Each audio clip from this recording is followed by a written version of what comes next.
నేడు తాండూరులో నూతన విద్యా సంవత్సరం ప్రారంభమైంది.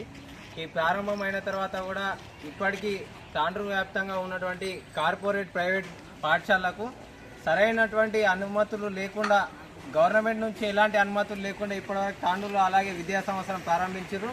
ముఖ్యంగా నిన్న మనం చూసుకుంటే Narayana school 7th, 8th, 9th class పర్మిషన్లు అయితే రద్దు అయినందువల్ల స్కూల్ క్లాస్ రూమ్ అనేది మూసేసారు. అదేవిధంగా మన తాండూరులో ఉన్నటువంటి సెయింట్ మార్క్స్ ఇంటర్నేషనల్ స్కూల్ ఏదైతే ఉందో ఆ స్కూల్కి సిబిఎస్ఈ సిలబస్కి సంబంధించినటువంటి ఎటువంటి పర్మిషన్ లేదు.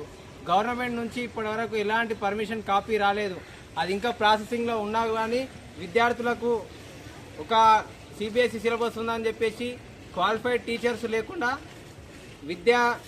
తెలంగాణ ప్రభుత్వం ఏదైతే మనకు హైకోర్టు ఆదేశాలు ఇచ్చిందో ఆ యొక్క ఫీజులను ఉల్లంఘించి అత్యధిక ఫీజులు వసూలు చేస్తూ పర్మిషన్ లేకుండా ఇక్కడ ఎవరైనా అడగడానికి